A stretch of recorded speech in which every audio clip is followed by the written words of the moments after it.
¿Qué nos diría usted que fueron los factores sociales, políticos e institucionales que permitieron que usted pudiera llegar a la presidencia? Bueno, no fue una cosa fácil, la verdad. El proceso para producir una apertura política en Guatemala tuvo muchas facetas. De hecho, hubo incluso varias tendencias y varias líneas de trabajo entre los dirigentes políticos del país de aquella época.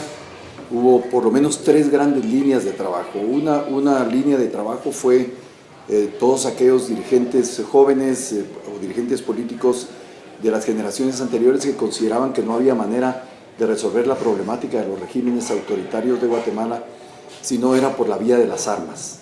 Y plantearon la salida de la guerrilla, un movimiento armado que se inició más o menos en el año 62. Impulsado por jóvenes oficiales del ejército y que partió de una protesta estudiantil y política por un fraude electoral que era como tradicional en nuestros países. Los fraudes electorales eran una práctica consuetudinaria, digamos, pero ese fraude electoral se produjo en un momento en que había habido muchas ofertas de los dirigentes políticos que se iba a respetar el proceso político, y entonces eso motivó primero unas manifestaciones estudiantiles, y cuando las manifestaciones estudiantiles ya no tuvieron éxito, es decir, fueron reprimidas violentamente, entonces hubo el surgimiento de esa asonada militar que se convirtió posteriormente en un grupo guerrillero de los jóvenes oficiales que no quisieron aceptar que esto se quedara así. Y entonces yo me recuerdo, y eso es una anécdota para que ustedes miren cómo era el panorama de la época. Mi primer discurso político fue en la Universidad de San Carlos, en la Facultad de Derecho. Yo estudiaba Derecho, y fue porque me escogieron para hablar ante el entierro de 3 estudiantes universitarios que habían sido asesinados en una protesta en contra de este fraude electoral. Naturalmente, mi primer discurso frente a una multitud de universitarios y ante los féretros de mis compañeros fue una cosa no solo muy emotiva, pero me asusté muchísimo. Yo temblaba de veras de una manera tremenda, porque no solo por el miedo al discurso en sí mismo, porque tenía que decir cosas muy importantes y orientar la protesta, sino que además de eso, porque sabíamos que después de un discurso de esa naturaleza venía la represión, la búsqueda de las personas, etc. Entonces, en esa discusión se plantearon 2 alternativas: la alternativa de la guerrilla y la alternativa que nosotros planteamos, que le llamamos la prolongada resistencia por la democracia. Y empezó en 1962 y terminó en 1985. O sea, fue una larga lucha por la democracia, efectivamente. Lo que nosotros decidimos fue irnos por la vía de la organización política y la participación política, sabiendo de que iban a haber fraudes electorales, pero las elecciones nos permitían ir ocupando espacios de organización y fortaleciendo los partidos políticos que queríamos impulsar. Y naturalmente esto costó la vida de muchos dirigentes también, porque llegó un momento en que el ejército reprimía todo acto de protesta ciudadana de cualquier naturaleza, aunque no fuera una protesta armada. Pero a lo largo de los años, participando en experiencias electorales, intentamos, creció el partido político y se fueron creando las condiciones internas para producir ese proceso de apertura y el fortalecimiento de la organización política a nivel nacional. Pero también se produjeron otros fenómenos. Nosotros desarrollamos también una serie de actividades en el exterior, y las actividades en el exterior estuvieron dirigidas básicamente a demostrar 2 cosas. La primera es que existía la posibilidad de un movimiento de apertura política no violento, que no necesariamente teníamos que estar de acuerdo con los militares ni necesariamente de acuerdo con la lucha armada. Y la segunda era para buscar un mecanismo que nos respaldara y que nos permitiera salirnos de lo que estaba conduciendo a estas guerras, que era la Guerra Fría. La Guerra Fría era otro de los motivos de la violencia interna, porque Estados Unidos en esa época, todo lo que parecía subversivo, comunista, revolucionario, pues a ellos les parecía que favorecía a la Unión Soviética, y entonces lo que hacían era respaldar a los ejércitos, y dentro de la teoría política de la seguridad nacional, con esa excusa, pues ayudaban a que se reprimieran los movimientos políticos. Por lo tanto, nosotros también a nivel internacional necesitábamos que los Estados Unidos entendiera que teníamos soluciones propias y que no queríamos someternos a esa disyuntiva que era fatal, un círculo vicioso. O te metías a la guerra a favor de los militares o te metías a la guerra a favor de la guerrilla, y de todas maneras nos condenaba a ser víctimas de la Guerra Fría. Esto fue, aquí México, por ejemplo, jugó un papel muy importante porque nuestras visitas constantes a México, conversaciones con dirigentes políticos de todos los niveles, diputados, el PRI y algunos otros partidos en ciernes en esa época, el PAN empezaba también en aquella época y otros grupos políticos, permitieron que México planteara la reunión de Contadora, y lo que se llamó después el Grupo Contadora, que reunió a México. Venezuela aceptó inmediatamente la invitación, Colombia fue el otro país, se hizo en Panamá, y ahí en ese movimiento de Contadora se plantea lo que fue fundamental para la salida política que nosotros planteamos, que fue la solución de la problemática centroamericana debe estar en manos de los centroamericanos y no en manos ni de los Estados Unidos, ni la Unión Soviética, ni de Cuba. Esta solución de Contadora nos permitió a nosotros, aparte de salir a demostrar al exterior de que efectivamente teníamos una organización política, que podíamos hacernos cargo de la situación y que no queríamos caer ni en manos de una superpotencia ni en manos de la otra, porque eso nos condenaba a la destrucción. Desarrollamos adentro, nuestra organización fue desarrollando un proceso que fue muy difícil de desarrollar, pero muy exitoso, y es el acercamiento a los jóvenes oficiales. El país estaba dominado por una camarilla de generales que no querían salir del poder cuando se les vencía el término, entonces se declaraban en disponibilidad para estar todo el tiempo en el poder, ¿no?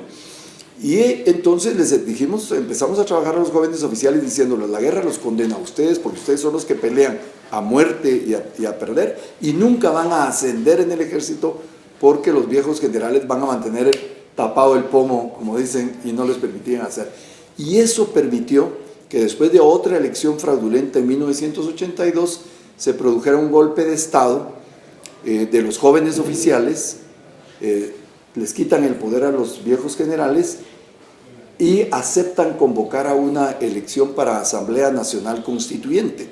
Ahí hacemos ya la primera participación, trabajamos con ellos, con los que habían llegado al poder de los oficiales, una ley electoral bastante buena, que estableció la libertad política para todos, eliminamos todas las limitaciones, elegimos una Asamblea Nacional Constituyente, y después la Asamblea Nacional Constituyente elaboró la Constitución y convocó a las primeras elecciones libres después de 32 años de gobiernos autoritarios. Y bueno, yo había sido uno de los dirigentes que había estado metido en la organización, había sobrevivido a 4 atentados en contra de mi vida, muy difíciles, vivía en 17 casas diferentes para que no me pudieran encontrar y matar los de la policía secreta y de la policía nacional se llamaba en esa época, y pues eso me condujo a convertirme en uno de los dirigentes políticos a la vista del público y a ser el primer presidente de esta etapa democrática. ¿Cuál podría decir usted que fue el mayor reto para sostener esta democracia por la que tanto se luchó y por la que tanto se peleó? Esto es una pregunta francamente muy importante, porque cuando uno empieza a meterse en política uno tiene que tener proyectos y objetivos más o menos definidos, con el objeto de que al llegar al gobierno uno sepa para dónde va a dirigir sus esfuerzos. Digo nosotros porque éramos un equipo realmente de dirigentes, no era yo solo. Nos dimos cuenta que teníamos 3 problemas que superar. El primero era iniciar un proceso de institucionalización democrática que siempre había fracasado en Guatemala. El periodo más largo de democracia que habíamos tenido en la historia de Guatemala eran 9 años. O sea, fue en la época de Arévalo y de Arbenz, que la Guerra Fría bota a Arbenz y ahí empezamos toda la tragedia.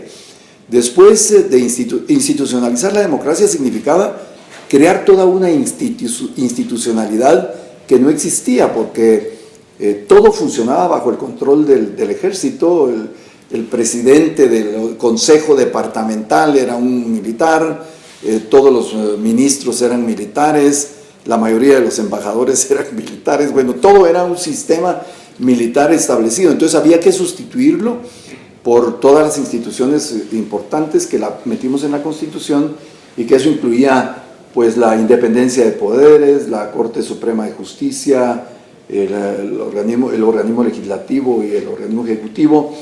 Pusimos la Corte de Constitucionalidad para supervisar y controlar el respeto a la Constitución, la Procuraduría de los Derechos Humanos para promover el respeto de las violaciones sistemáticas a los derechos humanos. Eso era en el orden institucional. Después teníamos la tarea de la reconstrucción económica del país, porque la guerra había dejado todo el sistema de producción completamente destruido, e iniciamos un proceso que se llamó así, reestructuración de la economía del país, dirigido fundamentalmente a crear empleo y a hacer funcionar otra vez el sistema productivo. Pero sabíamos que teníamos un problema muy serio, que era las otras guerras de los otros países centroamericanos. Entonces nosotros dijimos, bueno, nuestra política internacional tiene que empezar por darnos cuenta de una cosa: no podemos ser una isla de democracia en una región en conflicto. Nos hubiera arrastrado de nuevo el conflicto, como casi sucedió. Y entonces, pues en el mismo discurso de toma de posesión, propuse la reunión de presidentes para discutir el proceso de paz en América Central.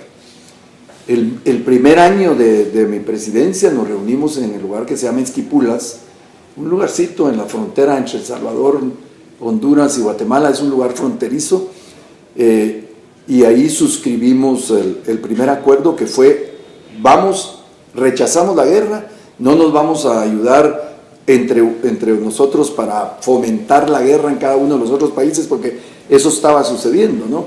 Nicaragua ayudaba a la guerrilla en contra del gobierno de El Salvador. El Salvador ayudaba a que pasaran armas para los contras para atacar al gobierno sandinista, y a nosotros nos mandaban armas y apoyo de Cuba y de otras, de Panamá pasaban las armas para Guatemala. Bueno, era un verdadero problema, necesitamos la decisión, pero sabíamos que los Estados Unidos lo que quería era producir una guerra regional, y entonces declaramos una política de neutralidad activa. En física la neutralidad no puede ser activa nunca, pero en política sí. O sea, íbamos a ser activos en promover la paz, pero neutrales en cuanto a la guerra fría, con el objeto de no meternos en el conflicto. Y eso, y en cuanto a la institucionalidad democrática, sí fue uno de mis propósitos personales. Mi papá fue muy amigo de Arbenz y de Arévalo, y yo me recuerdo que uno de los grandes dilemas que vivimos las familias yo tenía pocos años de edad, pero había mucha actividad política y nosotros estábamos toda la vida enterados, era la angustia por que se perdiera ese grado de institucionalidad y mantener la democracia. Y por lo tanto lo que nos propusimos fue consolidar el proceso institucional, y lo logramos. Por primera vez en la historia tenemos 30 años de democracia, 7 presidentes electos en elecciones libres. Todavía tenemos un sistema electoral no perfecto, hay que hacerle algunas reformas, ya se empezaron a hacer ahora, pero logramos, motivar a la ciudadanía para participar en las protestas populares, organizarse políticamente. Eliminamos todas aquellas prohibiciones para partidos comunistas o internacionales, etc. Y la verdad es que hicimos una cosa que fue muy importante: el acuerdo entre los partidos políticos de Guatemala, pero también de América Central, de que por ninguna razón íbamos a aceptar o a contribuir a que se rompieran los procesos democráticos en cada país, y eso ha funcionado. Efectivamente han habido intentos de golpe de Estado a lo largo de todos estos años, pero los otros países inmediatamente rechazan los movimientos y hemos logrado controlar. La solidaridad centroamericana se ha extendido al Caribe, y entonces hemos tenido realmente mucho éxito en esa posibilidad. También, pues, naturalmente, ya se pueden ustedes imaginar cuando planteamos el proceso de paz en Guatemala y en América Central, mucha gente en el ejército no le gustó, porque ellos querían seguir en la guerra. La guerra es un buen negocio para los que compran o venden armas, pero es un mal negocio para los que ponen los muertos, ¿verdad? Y entonces el primer intento de golpe de Estado fue cuando hicimos la primera reunión con la guerrilla en España. El segundo intento de golpe de Estado fue cuando subimos los impuestos, porque los grupos tradicionales pues no querían pagar más dinero, y así sucesivamente, ¿verdad? Y el tercer intento fue cuando sacamos una ley en donde le poníamos un límite a los oficiales para que estuvieran en el ejército. Pusimos 33 años desde que estudian en la academia militar hasta que llegan a cualquier grado que lleguen, y entonces aunque sea un ministro de la defensa, la ley dice que se tiene que ir y se va, o sea, pero la ley esa logró el objetivo más importante fue que logró terminar con los 17 generales que eran los que mantenían esa tapa del pomo para hacerlo, y pues hay una buena relación ahora entre los dirigentes políticos y el ejército.